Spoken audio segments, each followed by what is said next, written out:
Isang mapagpalang araw sa inyong lahat mga kapatid. Narito po tayo muli sa ating morning devotion, Grab Food for the Soul. Our daily dose for the nourishment of our soul. Simulan po natin ang araw sa pagbubulay na makalakad tayo sa isang mapayapang pamumuhay. Ang pamagat po ng ating pagbubulayan sa umagang ito ay Tunay na Pag-ibig, Part 2. Ang ating batayang talata ay masusumpungan sa 1 Korinto 13, verses 6 to 8 at 13. Hindi ito natutuwa sa masama. Sa halip ay nagagalak sa katotohanan. Ang pag-ibig ay matiisin, mapagtiwala, puno ng pag-asa, at nagtatiyaga hanggang wakas. Matapos ang kakayahang magsalita ng mensahe mula sa Diyos, titigil rin ang kakayahang magsalita sa iba't ibang mga wika, at tilipas ang kaalaman. Ngunit ang pag-ibig ay walang katapusan. Sa verse 13, samantala, nananatili ang tatlong ito. Ang pananampalataya, pag-asa, at pag-ibig. Ngunit ang pinakadakila sa mga ito ay ang pag-ibig. Salamat at purihin ng Diyos sa ating pagbasa at pagkarinig ng kanyang mga salita. Ang pag-ibig ang pinakamakapangyarihang pwersa sa buong mundo. Tanging ang pag-ibig ang makakagapi sa pagkamuhi, pagkatakot, kawalan ng pag-asa at pagtitiwala. Anumang gawin ng isang tao ay magiging dakila lamang kung ito'y ginagawa sa dikta ng pag-ibig. Tinalakay ni Apostol Pablo ang mga kaloob ng banal na espiritu, tulad ng kaalaman, karunungan, pananampalataya, pagsasalita o pagpapaliwanag sa iba't ibang wika, kakayahang magpagaling at paggawa ng himala. Sino ba ang hindi maghahangad ng mga kaloob na ito? Kung magkakaroon ng mga ganitong kaloob ang isang tao, abay tiyak na hahangaan siya. Magkakaroon siya ng kapangyarihan at kayamanan. Ngunit patapos talakayin ang mga kaloob ng banal na espiritu, sinabi ni Apostol Pablong higit na dapat pakamithiin na sinuman ang mas dakilang kaloob at ito ay ang pag-ibig.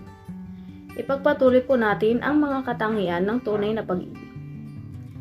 Ang pag-ibig ay hindi nagagalak sa kasamaan, kundi nakikigalak sa katotohanan. Love is not happy with evil, but is happy with the truth. Ang kabutihan at katotohanan ay laging kaakibat ng pag-ibig. Kasalungat ng pag-ibig ang kasamaan at kasinungalingan. Maaaring mahalin ng sinuman sa kabila ng mga kahinaan niya. Ngunit ang kahinaan ay itinatama. Ibig sabihin, ang pag-ibig din mismo ang dahilan kung bakit hindi pababayaang manatili ang minamahal sa kahinaan niya. Sisikaping ng mangingibig na mabago ang minamahal. Hindi tamang sabihin ang pag-ibig ay bulag. Nakikita ng tunay na umiibig ang mga dapat baguhin, ang mga kasinungalingang dapat itama. Hindi kinukusinte na pag-ibig ang kasalanan at kasamaan. Isinasaayos na pag-ibig ang hindi tama. Ang pag-ibig ay nagtitiis sa lahat, nagtitiwala sa lahat, may pag-asa sa lahat, at may tiyaga sa lahat. Love never give up, and its faith, hope, and patience never fail. Ang isang mataas na katangian ng pag-ibig ay hindi ito basta sumusuko. Laging naroon ang pagtitiwala, pag-asa, at katiyagaan. Bakit hindi tinatalikuran ng isang ina ang anak na itinuturing na lipunang walang pag-asa? Dahil sa pag-ibig. Bakit nagagawa ng isang amang tiisin ang mga hirap sa pagtatrabaho sa ibaing dagat? Dahil sa pag-ibig. Pag-ibig ang dahilan kung bakit nakapananatili ang pananampalataya at pag-asa. Dahil sa pag-ibig, nagpapatuloy ang buhay sa kabilang matitinding pagsubok. Ang pag-ibig ay walang katapusan. Love never ends. Hindi kayang hadlangan ng krisis at maging ng kamatayan ng pag-ibig, sapagkat ang pag-ibig ay walang hangganan. Kaya nga, simbolo ng pagmamahalan ng dalawang ikinakasal ay bilog na singsing.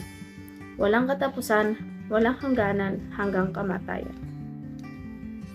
Hindi katulad ng perang bumababa ang halaga. Ang pag-ibig, habang tumatagal ay lalong nagmamahal. Love always appreciates. It never depreciates. Hindi naluluma, hindi nalalaos, hindi nawawala ng halaga. Mawawala ang lahat, lilipas ang lahat, maliban sa pag-ibig. Dahil sa pag-ibig, maaaring mapanghawakan ng tao isang buhay na ganap at kasiyasiya. May pangako at pag-asa. Kung susuriin, ang mga katangian ng pag-ibig na ating napagbulay-bulayan ay isang katangian ng pag-ibig sa atin ng Diyos. Ganito magmahal ang Diyos sa atin. Wika sa Roma 8 verses 38 and 39, sapagkat natitiyak kong walang makapaghihiwalay sa atin sa kanyang pag-ibig, kahit ang kamatayan o ang buhay, ang mga anghel o ang mga pamunuan at ang mga kapangyarihan, ang kasalukuyan o ang hinaharap, ang kataasan o ang kalaliman, o alinman nila lang ay hindi makapaghihiwalay sa atin sa pag-ibig ng Diyos na ipinagkaloob sa atin sa pamamagitan ni Kristo Jesus na ating Panginoon. Kung ganito tayo minamahal ng Diyos, ganito rin dapat natin mahalin ng Diyos at ang ating kapwa. Nauna na niya tayong minahal. Kaya't gagantihan lamang natin ang kanyang pagmamahal sa pamamagitan ng pagmamahal sa ating pamilya, iglesia at kapwa. Lahat ng nasa sanlibutan ay mawawala maliban sa tatlong bagay na ito: pananampalataya, pag-asa, at pag-ibig. Ngunit sa lahat ng ito, pinakadakilang pag-ibig, ang pag-ibig ng Diyos. Ang lahat ay nagmumula sa pag-ibig ng Diyos. Ang pag-ibig ng Diyos ay naririto na sa simula. Ang Diyos ang unang umibig sa atin.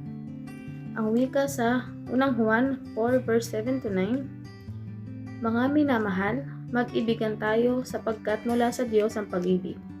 Ang bawat umiibig ay anak ng Diyos at kumikilala sa Diyos. Ang hindi umiibig ay hindi kumikilala sa Diyos, sapagkat ang Diyos ay pag-ibig.